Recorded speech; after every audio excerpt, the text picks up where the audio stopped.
before we begin.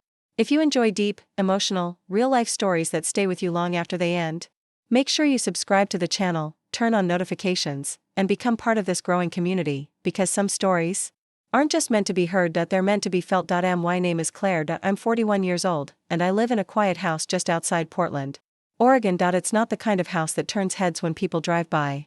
No tall gates, no dramatic architecture, no perfectly trimmed hedges, just peaceful, the kind of place where mornings arrive softly and evenings stretch out longer than expected. It's small enough to feel warm, but big enough to hold distance when you need it. Inside that house, there are three of us. My husband, Mark, and his son, Ryan. Ryan is 22 now. He moved back in a few months ago after finishing college. Not because he had nowhere to go, but because, like a lot of people his age, he wasn't quite sure where to go next. He said he wanted to figure things out. I remember nodding when he said that.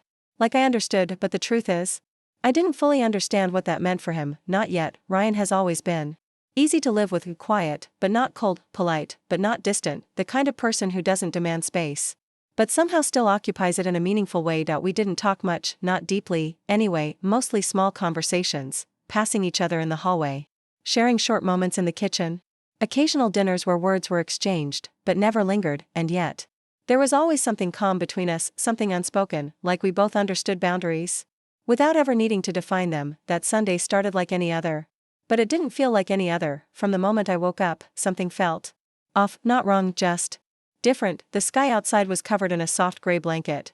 Rain tapped gently against the windows, steady, quiet, almost rhythmic. It was the kind of day that makes time slow down, the kind of day where the world feels like it's holding its breath. Mark had already left. He'd gone early that morning on a last-minute fishing trip with some of his old college friends. That wasn't unusual for him. He liked those spontaneous escapes. I think, in some way, they helped him hold on to a version of himself that no longer quite existed. A younger version. A freer one. I never stopped him, maybe because I understood that feeling more than I let on. So the house was still, almost too still, and for most of the morning, I kept myself busy. I folded laundry, watered the plants, reorganized the same kitchen drawer that always seemed to collect useless things, dead batteries, spare keys, random receipts. It felt productive, comforting, even like I was putting things in order, but beneath that, there was something else, something I couldn't name. A quiet restlessness. Ryan stayed upstairs most of the day. I could hear faint music drifting down through the ceiling, not loud, not intrusive, just enough to remind me he was there. It wasn't the kind of music you focus on, more rhythm than melody, more feeling than sound, and strangely, I liked it. It fit him. By the afternoon, I found myself standing at the kitchen sink, a glass of iced tea in my hand, watching the rain slide slowly down the window. Time felt stretched, heavy, like it wasn't moving forward, just hovering, and that's when the restlessness grew louder. I couldn't ignore it anymore. So I told myself something simple. I'll just check on Ryan, nothing more, just a quick hello, maybe ask if he wants something to eat, coffee, tea, something normal, something small. I walked upstairs slowly, the old wooden steps creaked beneath my feet, each step louder than it should have been. As if the house itself was aware of my movement. His door was slightly open, not wide, just enough for the music to slip through. I paused outside, raised my hand to knock, and then I heard something. A shift, subtle, almost nothing, but enough to make me hesitate. I could have walked away. I should have, but I didn't. Instead, I leaned just slightly closer. Ryan? I called softly. No answer. The music continued, unchanged, and before I could stop myself, I looked through the narrow gap, just for a second, just enough to see. He was sitting on the edge of his bed, his posture slightly hunched, head lowered, completely unaware of me standing there. His focus was intense, like he was caught in a moment that wasn't meant to be shared, something private, unfiltered, real, and in that instant, something shifted inside me, not shock, not judgment, not even embarrassment, just awareness. A sudden realization of how little I truly knew him, not the version of him that lived in passing conversations, but the one that existed behind closed doors, the one that carried thoughts, questions. Wait. I should have stepped away, closed the door, pretended I had seen nothing, but I didn't for 1 second longer. I stayed, and then he looked up, our eyes met, everything stopped, the air, to the sound, time itself. His expression changed instantly, shock, real, unfiltered shock. His mouth parted slightly, his eyes widened, and then, almost instinctively, he reached for the blanket beside him and pulled it over his lap. Color rushed to his face. I didn't know you were there, he said, his voice barely above a whisper. The moment hit me all at once, heat flooded my chest. My face, I'm sorry, I said quickly, stepping back. I didn't mean to, it's okay, he interrupted, though his voice trembled slightly. Just, give me a second. I nodded, turned away, started toward the stairs, but I didn't go down. I stopped halfway. My hand gripping the railing. My heart beating faster than it should have, trying to process something I didn't fully understand, because what stayed with me wasn't the awkwardness. It wasn't even the situation itself. It was the feeling. Something about that moment felt heavier than it should have, like it carried meaning I hadn't yet uncovered, and deep down, I knew. I stood there on the staircase longer than I should have. The hallway light barely reached where I was, leaving me half in shadow, half in something else I couldn't quite define. Behind me, Ryan's door remained closed again. The music was still playing, but now it sounded distant, muted, like it belonged to a different moment entirely.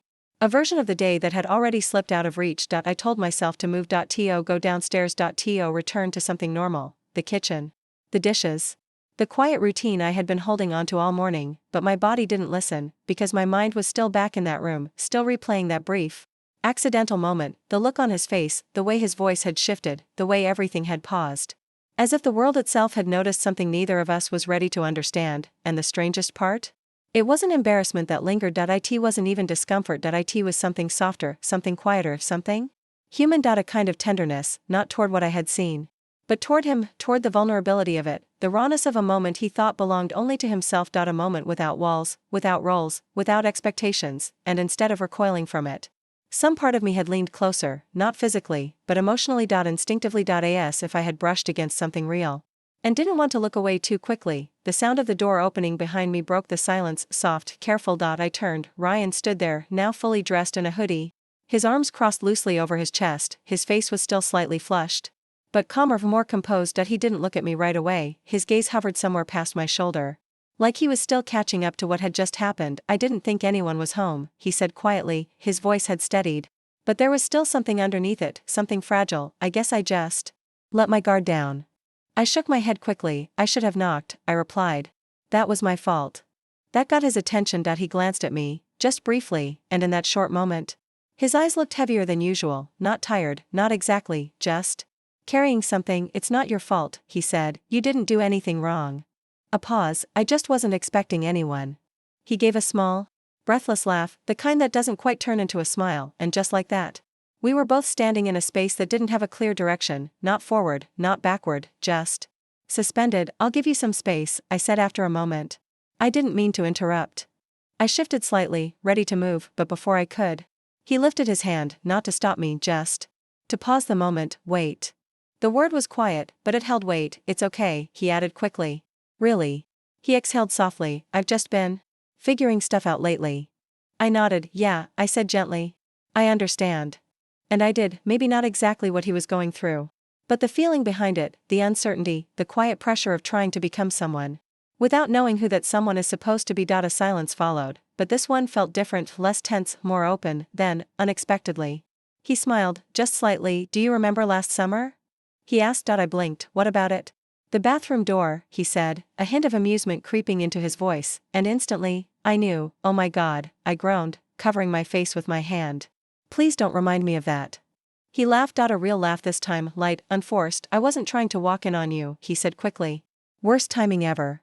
We agreed to never speak about that again, I replied, shaking my head. I know, he said. A beat, but I guess we're even now.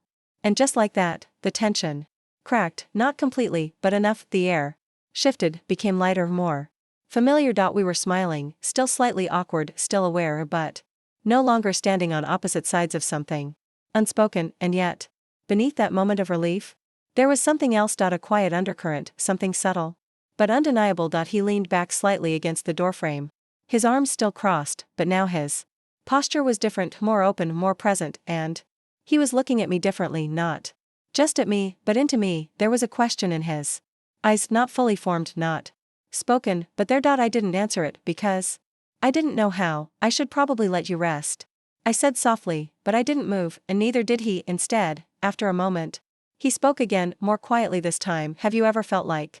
He hesitated, choosing his words carefully. Like you're supposed to be one version of yourself. He looked up, but something else keeps pulling at you. The question caught me off guard, not because it was unexpected, but because it felt too familiar, all the time. I said. My voice softer now, more often than I'd like to admit. He nodded slowly. As if that answer meant more to him than I realized, and in that moment, the space between us changed again, not dramatically, not visibly, but deeply, because now, we weren't just sharing a hallway. We were sharing something else, something quieter, something real. The house fell silent again later that evening, the kind of silence that doesn't just sit around you, but presses into you. I curled up on the couch with a book. Or at least, I tried to. The words blurred together, the same paragraph over and over, none of it staying, because my thoughts kept drifting back to the hallway, back to Ryan, and back to the way he had looked at me. That moment shouldn't have stayed with me the way it did. It should have faded, turned into something small, something forgettable, but it didn't. It stayed, and the quiet of the house only made it louder. Then I heard footsteps, soft, measured, coming down the stairs. I looked up. Ryan stood at the edge of the living room. He looked different, not in any obvious way, but enough. His hair slightly messy, his sweatshirt hanging loose, his expression carrying that familiar mix of thoughtfulness and hesitation. Like someone standing on the edge of saying something they're not sure how to begin. "Hey," he said. "Hey," I replied, setting the book aside. He hesitated, then gave a small, almost uncertain smile. "I was going to make some tea," he said. "Thought I'd ask if you wanted one." Something about the simplicity of that question caught me off guard. "Yeah," I said, "that sounds really nice." He nodded once, then turned toward the kitchen, and after a brief pause, I followed.